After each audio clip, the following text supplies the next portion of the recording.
Assalamualaikum dan salam serakku sayang. Buletin UKAS edisi malam 5 Mei 2021 bersama saya Fidai Hanan Sahni. Berita dimulakan dengan kunjungan hormat Pengerusi Kolej Universiti Teknologi Sarawak UCTS yang baru Dr. Anwar Rapai terhadap Ketua Menteri Datuk Patinggi Dr. Abang Abdul Rahman Zohari Tun Datuk Abang Openg di pejabatnya Wisma Bapa Malaysia Kuching pada Rabu. Dr. Anwar yang juga Menteri Muda Pendidikan Sains dan Penyelidikan Teknologi dilantik oleh Kerajaan Sarawak untuk menggalas tanggungjawab tersebut pada bulan Disember lalu.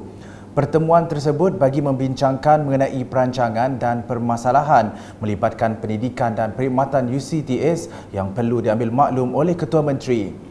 Turut hadir Naib Chancellor UCTS Profesor Datuk Dr. Khairuddin Abdul Hamid. Berita seterusnya mengenai penyampaian sumbangan Lembaga Amanah Khairat Islam Lawas kepada pengerusi Imam Bilal Masjid dan Surau Daerah Lawas bersempena bulan Ramadan. Sumbangan disampaikan oleh Timbalan Ketua Menteri Datuk Amar Awang Tengah Ali Hassan bertempat di Masjid Darul Makmur pada Isnin.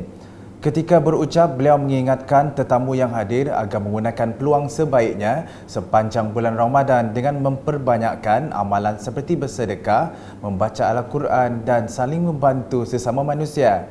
Jelas beliau yang juga ahli Dewan Undangan Negeri Adun Bukit Sari, ia sedikit sebanyak dapat membantu meningkatkan keimanan dan ketakwaan di samping memperbaiki akhlak serta peribadi diri. Berikut pula mengenai penyerahan tapak projek Bina Baharu Jalan Pertanian Jalan Kebun Serup oleh Menteri Muda Pengangkutan Sarawak merangkap Adun Mambung Datuk Dr. Jerib Susil di Kampung Emperoh Jambu Padawan pada Selasa. Projek transformasi luar bandar RTP bagi tahun 2020 yang baru dilaksanakan itu dijangka siap pada Oktober 2021.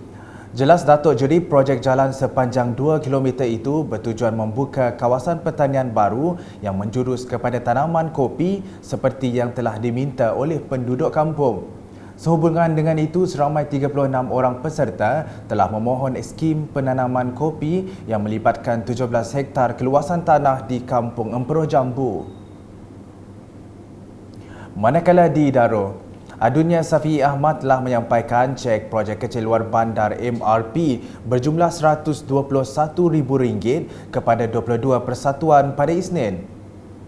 Penerima terdiri daripada 16 persatuan ibu bapa dan guru PIBG dan 6 buah pertubuhan bukan kerajaan NGO. Oleh yang demikian, Safi'i berharap sumbangan tersebut dapat dimanfaatkan PIBG bagi membantu guru menganjurkan aktiviti di sekolah yang dapat meningkatkan tahap pembelajaran pelajar. Ini kerana jelasnya PIBG turut memainkan peranan bersama tenaga pengajar dalam melancarkan proses pembelajaran di sekolah. Terdahulu beliau menghadiri mesyuarat persediaan bagi Majlis Perasmian Medan Selera Daro dan Pecah Tanah New Township Fasa 2 Daro bertempat di Pejabat Daerah Daro.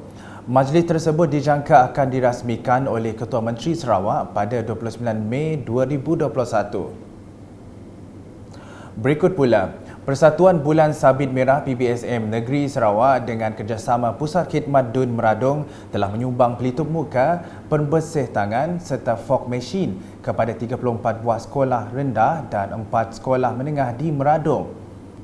Menurut Adun Meradong Datuk Ding Kuong Hing, sumbangan berkenaan merupakan usaha pihaknya dalam mewujudkan persekitaran selamat kepada para pelajar dan guru apabila sesi persekolahan disambung semula kelak.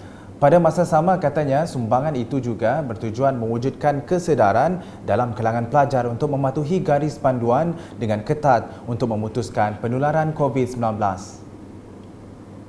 I hope through this project will create awareness among especially the students and the teachers about the importance of strictly follow the SOP. And in time to come, when the school children come back to school, they can also have a safe surrounding with all the sanitizer, the sanitizing machine and all that. Hopefully we can provide a safer environment for the students of Meradong district. Beliau berkata demikian selepas menyempurnakan majlis ringkas penyerahan tersebut di Dewan Masyarakat Bintango pada Selasa. Sementara itu, Guru Besar SJKC Nam Chiu, Ting Yu Sieng ketika ditemu bual mengucapkan terima kasih kepada Datuk Ding dan PBSM atas sumbangan berkenaan. Saya Guru Besar dari SJKC Nam Chiu. Saya bagi pihak semua warga sekolah sama penduduk kampung mengucapkan terima kasih kepada YB kerana sudi memberi sumbangan bahan-bahan sanitizer kepada pihak sekolah untuk membantu mengurangkan masalah COVID. Kami hanya sampaikan ucapan terima kasih yang tak terhingga kepada YB. Terima kasih. Sebanyak 38 set fog machine, 38 kotak pembersih tangan dan 1,145 kotak pelitup muka diagihkan untuk manfaat seramai 5,724 pelajar. Di samping itu, Datuk Ding turut mengagihkan sebanyak 10 kotak pembersih tangan kepada Klinik Kesihatan Bintango, manakala 2 kotak lagi kepada Balai Bomba dan Penyelamat Bintango. Jelas beliau, sumbangan tersebut bagi memastikan para petugas hadapan kedua-dua agensi itu terus dilindungi ketika menjalankan tugas mereka. Kita ke laporan penyerahan bubur lambuk. Kelab Sukan dan Rekreasi Balingian telah mengadakan program gotong royong menyedia dan mengagihkan bubur lambuk. Program dianjurkan pada Selasa itu turut disertai Adun Balingian Abdul Yaakob Arbi. Ketika ditemui, Abdul Yaakob amat berterima kasih kepada Kelab Sukan dan Rekreasi Balingian atas inisiatif menganjurkan program tersebut walaupun dalam keadaan norma baharu. Beliau juga berpesan kepada warga Balingian untuk terus mematuhi SOP dan sentiasa berwaspada apabila berkeperluan untuk ke lokasi awam. Bubur lambuk tersebut diagihkan kepada lokasi seperti tertera.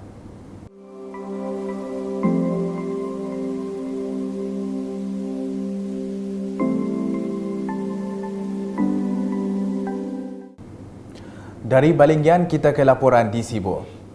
Dewan Ekonomi Melayu Sarawak Cawangan Sibu, DEKOMS, juga tidak ketinggalan dalam mengimarahkan sambutan Ramadan dengan mengagihkan sebanyak 250 pek bubur lambuk kepada penduduk setempat pada Isnin. Program itu dilaksanakan di 2 lokasi berbeza, iaitu di Kampung Bahagia Jaya, Teku dan kawasan Simpang 3. Ketika ditemui semasa program itu, Pengerusi Perhubungan DEKOMS, Waili Suhaili memberitahu program kebajikan berkenaan diadakan secara serentak di seluruh Sarawak. Jadi kami beri hadiah untuk serentak di setiap cawangan di seluruh Sarawak. Uci, Sibu, Diri, Bitulu, Sri Aman, Betong, semua ada. Sekitar jam 4 petang, sebanyak 150 bubur lambuk diagihkan kepada orang ramai yang melalui Jalan Simpang 3. Manakala 100 bungkus pula diagihkan kepada golongan kurang upaya, warga emas dan asnaf di Kampung Bahagia Jaya. Sekian edisi malam bersama saya, Fida Ihanan Sahni dan kru penerbitan. Berita lebih lanjut boleh didapati di semua platform media sosial UKAS termasuk portal ukas.sarawak.gov.my dan pastikan anda subscribe UKAS Channel di YouTube. Salam UKAS.